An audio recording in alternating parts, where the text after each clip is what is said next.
In today's episode, I sat down with some Jeep enthusiasts in the Wisconsin Jeep community. You'll hear from a Jeep couple and the owner of an auto body shop that specializes in Jeeps.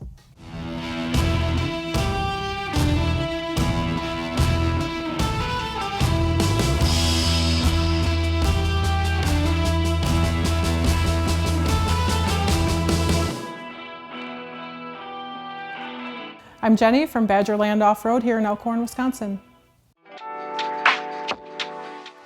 So it has been a goal of ours for a very long time, if not our whole entire lives, to work for ourselves for one, but in the automotive industry because that's where we thrive. We've been doing this forever, and so it was 5 years ago, almost 6 years ago, and it was just time for us to do our thing. It's very hard in certain ways to be a woman in this business. So strong, like you just got to be strong in this business, and that's how I feel some days. Just a strong woman.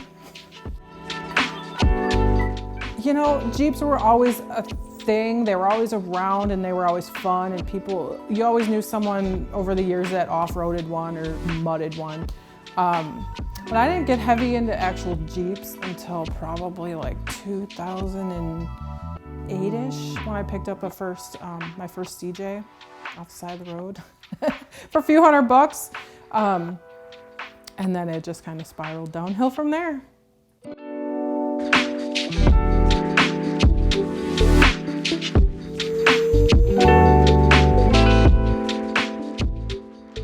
My 87 Jeep Comanche is the one I'm working on now. I wanted that one specifically to be a woman-built Jeep, so I've had hands-on, almost no help on it. I've had a couple of girlfriends help me. I've had my husband guide me on some electrical stuff, but I've been doing it all on my own, and I can't wait to finish, so that one's my favorite.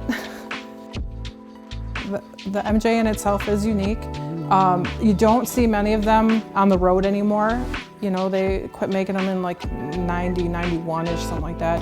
And it's just, they've all rusted into the ground or people part them out. If you find a nice one, it's really hard to come by because they're very expensive. So the MJ in itself has just been, you know, the whole fact that I get to build it myself has been the best part of it, and that it's different. So being a woman in this industry, having the MJ, building it myself is just totally different, and you don't see it every day. This is my dream. This is exactly what I wanted. I'm so happy. Like, that is what I look forward to on any build we do. And so when we actually complete the build and the customer sees it and it was everything that they dreamed of, like, it doesn't get any better than that. All my customer builds, honestly, are my favorite. Just seeing them happy when it's done. So everything is my favorite, but of course I'm partial to my own.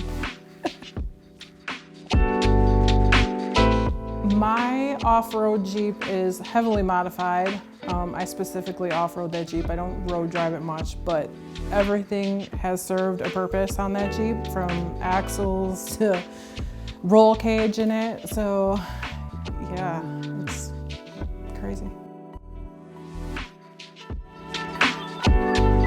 You know, I remember when I bought my first four-door Jeep, I did the whole angry grill thing. I did all the fun RGB lights and all those things that people criticize other people on. But that's the best part about owning a Jeep, is everybody puts a little bit of their personality into it, and you can't really fault somebody on that. Everybody goes through, whether it's a phase or something that they love or dislike in a month from now. So it's just a matter of ignoring the haters and going on about your day and loving what you love.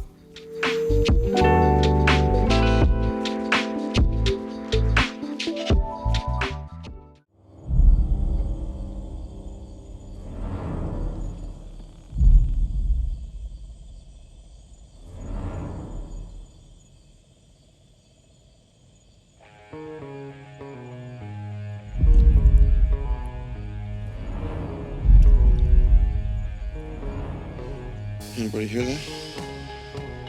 It's an impact terminal is what it is. Fairly alarmed here.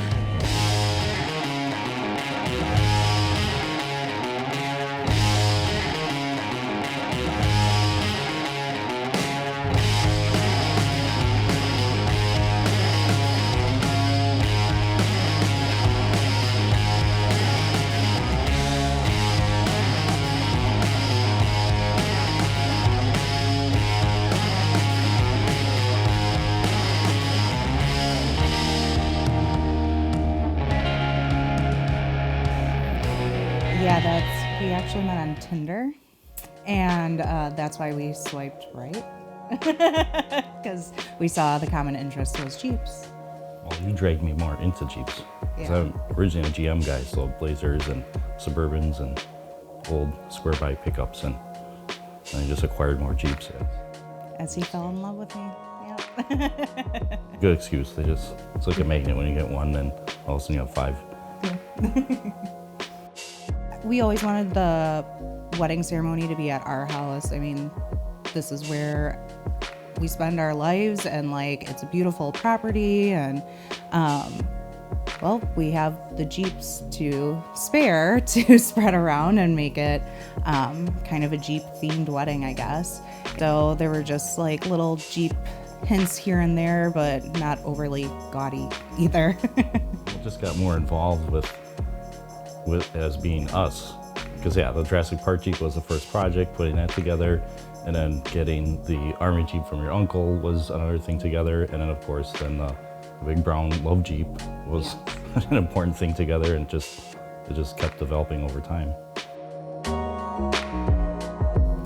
I like the CJ2A, the 1947 Willys, just because it has history. It was used at Fort Sheridan down in Illinois as an officer's vehicle. So that's probably mine just because of the history of it, and still runs great, sometimes better than our other Jeeps. So Jurassic Park Jeep that we painted up together and redid, and that was our first big project together, and a lot of swearing incurred with the process, but you can't be sad when the top's off of your Jeep and you're driving on a beautiful day.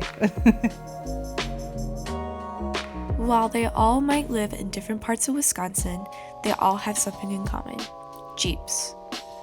It's fun. Our other friends have Jeeps and we off-road with them, and it's kind of a community, and the support and the camaraderie and everything about it is just awesome. Well, and just, yeah, the rest of the people in our group always have Jeeps or off-road vehicles. It's just, yeah, something that's just part of the group. Jeep, it just brings all different walks of life together. It doesn't matter pretty much what Jeep you drive.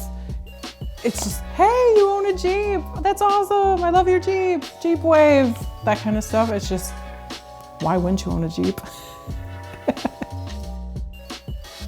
In the next and final part of this series, we'll meet all different types of Jeep owners around Wisconsin, and we'll see how the community comes together, all for one thing: Jeeps.